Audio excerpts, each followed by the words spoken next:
మరాఠాల సింహం లేనప్పటికీ తన వేటని చావా కొనసాగిస్తాడు. మరాఠా సామ్రాజ్యానికి వ్యతిరేకంగా ఎప్పుడు ఆలోచించినా చీల్చి చెండాడుతాను. చావా కేవలం ఒక సినిమా మాత్రమే కాదు. చావా అనేది మన భారతదేశం గర్వించదగ్గ ఒక గొప్ప యోధుడి కథ. తన ప్రజల కోసం, అలానే తను నమ్మిన విలువల కోసం, స్వరాజ్యం కోసం ఎవరికీ తలవంచకుండా ఆఖరికి తన ప్రాణాలను సైతం త్యాగం చేసిన ఛత్రపతి సంభాజీ మహారాజ్ జీవిత చరిత్ర. శత్రువులు అనే వాళ్ళు ఎక్కడో ఉండరు, మన చుట్టుపక్కలే ఉంటారు. అదే విధంగా సంభాజీ మహారాజ్ని తన సొంత వాళ్లే ఎలా మోసం చేశారు. ఒకసారి చుట్టుపక్కల వాళ్ళు చెప్పిన మాటలు విని తన తండ్రి అయిన ఛత్రపతి శివాజీ మహారాజ్ స్వయంగా సంభాజీ మహారాజుని జైల్లో పెట్టించాడు. మరాఠా సామ్రాజ్యాన్ని సంభాజీ మహారాజు పరిపాలించింది కేవలం 9 సంవత్సరాలే అయినా ఈ 9 సంవత్సరాల్లోనే మొఘల్ సామ్రాజ్య పతనానికి మరణ శాసనం రాశాడు. ఔరంగజేబ్ సంభాజీ మహారాజుని ఎంత దారుణంగా చంపాడు, ఇలాంటి ఎన్నో విషయాల గురించి ఈ వీడియోలో చెప్తాను. అలానే చావా మూవీలో చూపించినట్లు సంభాజీ మహారాజు నిజంగా సింహం నోరు రెండుగా చీల్చాడా అనే విషయం కూడా చెప్పాను. ఖచ్చితంగా వీడియో చివరి వరకు చూడండి.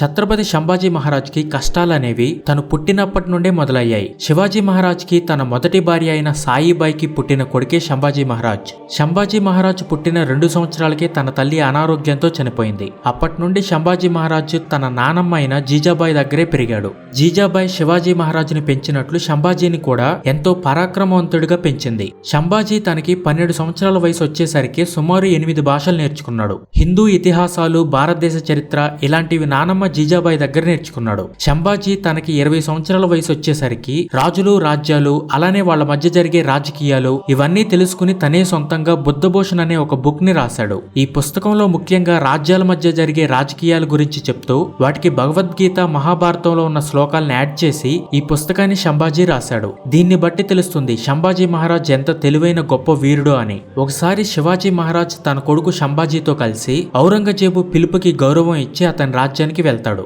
అప్పుడు ఔరంగజేబ్ తన నక్కబుద్ధి చూపించాడు. శివాజీని, సంభాజీని బంధించి జైల్లో వేశాడు. అప్పటికి సంభాజీ వయసు కేవలం 10 సంవత్సరాలు మాత్రమే. అయినా కూడా సంభాజీ ఏమాత్రం భయపడలేదు. తన తండ్రి ఆశయం ఎంతో గొప్పదని తనకి తెలుసు.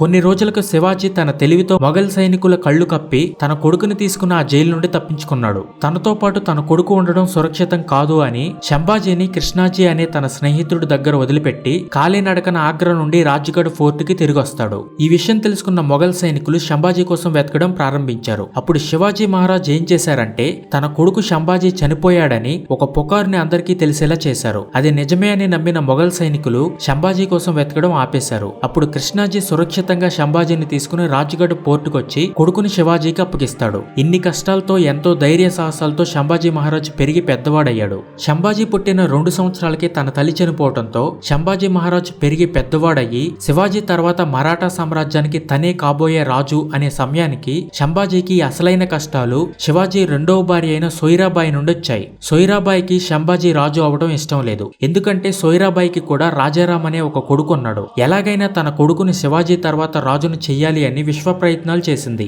ఆఖరికి సంభాజీ మహారాజును చంపడానికి కూడా సిద్ధమైంది. ఎలాగైనా తన కొడుకుని మరాఠా సామ్రాజ్యానికి వారసుని చేయడానికి సంభాజీకి విషం పెట్టింది. సంభాజీ సోయిరాబాయిని చిన్నప్పటి నుండి తన సొంత తల్లిలాగానే గౌరవం ఇచ్చేవాడు. ఎప్పుడైతే తను కొంతమంది రాజమంత్రులతో కలిసి తనకి తన తండ్రికి మధ్య గొడవలు పెడుతూ ఉందో అప్పటి నుండి సంభాజీ సోయిరాబాయిని నమ్మడం ఆపేశాడు.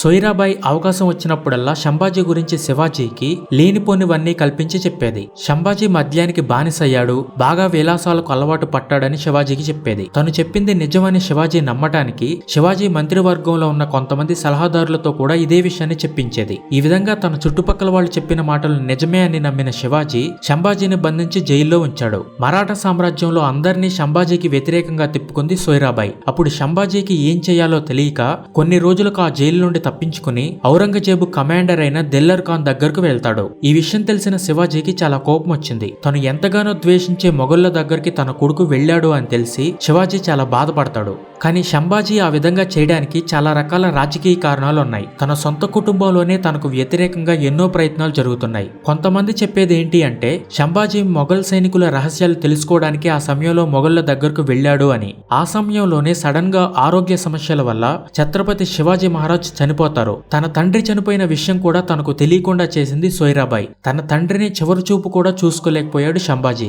ఈ విధంగా తన సొంత కుటుంబంలోనే సవతి తల్లి నుండి ఎన్నో కష్టాలు అనుభవించాడు శంభాజీ. ఇన్ని చేసినా కూడా సోయిరాబాయి తన కొడుకు రాజారాంని శివాజీ తర్వాత మరాఠా సామ్రాజ్యానికి రాజును చేసుకోలేకపోయింది. ఎందుకంటే ఒక సామ్రాజ్యానికి రాజు అవ్వాలి అంటే రాజుకి తగ్గ అర్హత ఆ వ్యక్తికి ఉండాలి. శివాజీ తర్వాత మరాఠా సామ్రాజ్యానికి రాజు అయ్యే అర్హత తన మొదటి కొడుకు అయిన ఛత్రపతి శంభాజీ మహారాజ్కే ఉంది. అడవికి రాజు సింహం ఎలానో మరాఠా సామ్రాజ్యంలో సింహం లాంటి రాజు ఛత్రపతి శివాజీ మహారాజ్. ఆ సింహానికి పుట్టిన కొడుకు ఛత్రపతి శంభాజీ మహారాజ్. అందుకనే శంభాజీని చావా అని పిలుస్తారు. చావా అంటే సింహపు పిల్ల అని అర్థం.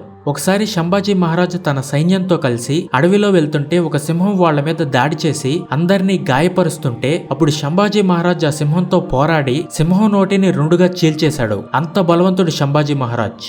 శంభాజీకి వ్యతిరేకంగా సవతి తల్లి సోయిరాబాయి ఎన్ని కుట్రలు చేసినా తన సొంత అన్నయ్య అయిన హంబీరావు మొహతే తనకు సపోర్ట్ చేయలేదు. హంబీరావు మొహతే చిన్నప్పటి నుండి శంభాజీకి బాగా సపోర్ట్ చేస్తూ వచ్చాడు. మరాఠా సామ్రాజ్యానికి నిజమైన వారసుడు శంభాజీ అని హంబీరావు నమ్మాడు.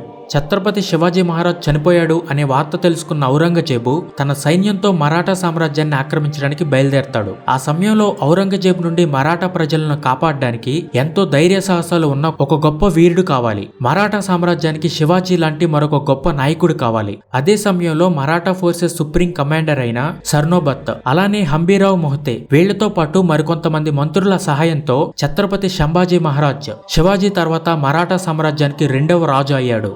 సుమారు 8 లక్షల మంది సైన్యంతో ఔరంగజేబ్ మరాఠా సామ్రాజ్యాన్ని ఆక్రమించుకోవాలని యుద్ధానికి వస్తాడు. అప్పుడు శంభాజీ మహారాజ్ కేవలం తన దగ్గర ఉన్న 20,000 మంది సైన్యంతోనే 8 లక్షల మంది మొఘల్ సైన్యాన్ని ఓడించాడు. ఇంతమంది సైన్యాన్ని ఓడించడానికి శంభాజీ మహారాజ్ గొరిల్లా వార్ఫేర్ అనే టెక్నిక్ ని ఎక్కువగా వాడేవారు. ఒకసారి కాదు, 2 సార్లు కాదు. మొఘల్ సైనికులు యుద్ధానికి వచ్చిన ప్రతిసారి శంభాజీ మహారాజ్ వాళ్ళని ఓడిస్తూనే ఉన్నాడు. దీనివల్ల ఎవరూ ఊహించని ఒక విషయం జరిగింది. అదేమిటంటే ఇన్నిసార్లు ఓడిపోవడం ఔరంగజేబ్ కి చాలా అవమానంగా ఉండేది. శంభాజీని చంపిన తర్వాతే మరలా నా కిరీటాన్ని పెట్టుకుంటానని శపథం కూడా చేస్తాడు. అందుకని తన ఫోకస్ మొత్తం మరాఠా సామ్రాజ్యం మీదే పెట్టాడు. దీనివల్ల ఏం జరిగింది అంటే భారతదేశంలో మిగిలిన ప్రాంతాల్లో మొఘల్ ఆధిపత్యం తగ్గిపోయి హిందూ ధర్మం అనేది ఎంతో మందిని ప్రభావితం చేస్తూ ఎంతో మంది వీరులు రోజురోజుకి పుట్టుకొస్తున్నారు. శంభాజీ మహారాజ్ పేరు వింటే శత్రువులకు సరిగా నిద్ర కూడా పట్టేది కాదు. మరి అంత గొప్ప వీరుడు ఎలా చనిపోయాడంటే బాహుబలి సినిమాలో ఒక డైలాగ్ ఉంటుంది, కత్తిపోటు కన్నా 100 రెట్లు పదునైనది వెన్నుపోటు. మనకు అసలైన శత్రువులు ఎక్కడో ఉండరు, మన చుట్టుపక్కలే ఉంటారు. శంభాజీ మహారాజ్ జీవితంలో వెన్నుపోటు పొడిచింది తన భార్య సోదరుడైన గంగోజీ షిర్కే. తన అత్యాశ కోసం డబ్బు ఆస్తి మీద కోరికతో తను అడిగింది శంభాజీ మహారాజు చేయలేదని చెప్పి శత్రువులతో చేతులు కలిపి శంభాజీ మహారాజుని మొఘల్ సైనికులకు పట్టించాడు. శంభాజీ మహారాజ్ తన సైన్యాధికారులను కలవటానికి సంగమేశ్వర్ ప్రాంతానికి వెళ్తాడు. ఆ సమాచారాన్ని గంగోజీ ఔరంగజేబు కమాండర్ అయిన ముకారబ్ ఖాన్ కి చెప్తాడు. ఇంకొంచెం సేపట్లో శంభాజీ మహారాజ్ అక్కడి నుండి వెళ్లిపోతాడు అనగా మొఘల్ సైన్యం అక్కడికి వచ్చి శంభాజీ మహారాజును బంధించి ఔరంగజేబు దగ్గరకు తీసుకెళ్తారు. ఔరంగజేబ్ శంభాజీ మహారాజుని 3 ప్రశ్నలు అడుగుతాడు. మొదటిది, మరాఠా సామ్రాజ్యం దగ్గర ఉన్న సంపద మొత్తం ఎక్కడ దాచారో చెప్పాలి. రెండవది, మొఘల్ సైన్యంతో పాటు ఉంటూ మీకు సహాయం చేస్తున్న వాళ్ళెవరో చెప్పాలి. ఇక మూడవది, నువ్వు నీ హిందూ ధర్మాన్ని వదిలి ఇస్లాం మతంలోకి మారాలి. ఈ 3 విషయాలు కనుక చేస్తే నీకు ప్రాణభిక్ష పెడతానని ఔరంగజేబ్ శంభాజీ మహారాజ్తో చెప్తాడు. ఈ 3 విషయాల్లో ఏ ఒక్కదానికి శంభాజీ మహారాజ్ ఒప్పుకోడు. ఇక అప్పటి నుండి ప్రతిరోజు ఔరంగజేబ్ శంభాజీ మహారాజుని రకరకాలుగా చిత్రహింసలు పెడుతూ ఉంటాడు. కాళ్ళు చేతులు కట్టేసి బ్రతికుండగానే ఒంటి మీద చర్మాన్ని ఒలుస్తారు. అప్పుడు రక్తం కారుతున్న ఒంటి మీద ఉప్పు వేసి మరింతగా వేధిస్తారు. చావు కూడా భయపడే అంతలా వేధిస్తున్నా శంభాజీ మహారాజ్ మాత్రం తను నమ్మిన ధర్మానికే కట్టుబడి ఉన్నాడు. ఔరంగజేబ్ శంభాజీ మహారాజుని ఇంతలా వేధిస్తుంటే శంభాజీ మహారాజ్ నోటి నుండి ఒకే ఒక్క మాట పలికేవాడు. ఆ మాట ఏమిటంటే హరహర మహదేవ్. తన ఇష్టదైవమైన పరమశివుడి నామాన్ని మాత్రమే పలికేవారు. అందుకని ఔరంగజేబు శంభాజీ మహారాజు నాలుకను కోసేస్తాడు. ఆ తర్వాత అతని కళ్ళు పీకించేస్తాడు. ఎంతలా హింసించినా ఔరంగజేబు తను అనుకున్నది చేయలేకపోతాడు. చివరికి శంభాజీ మహారాజు శరీరాన్ని ముక్కలు ముక్కలుగా చేసి నదిలో పడేస్తారు. అప్పుడు ఆ నదికి దగ్గరలో ఉన్న ప్రజలు శంభాజీ మహారాజు శరీర భాగాలన్నీ తీసుకొచ్చి ఆ వీరుడికి అంతిమ సంస్కారాలు చేస్తారు. తను నమ్మిన ధర్మం కోసం, స్వరాజ్యం కోసం తన ప్రాణాలను సైతం త్యాగం చేసిన వీరాది వీరుడు ఛత్రపతి శంభాజీ మహారాజ్. భారతదేశం గర్వించదగ్గ మరాఠా ముద్దుబిడ్డ.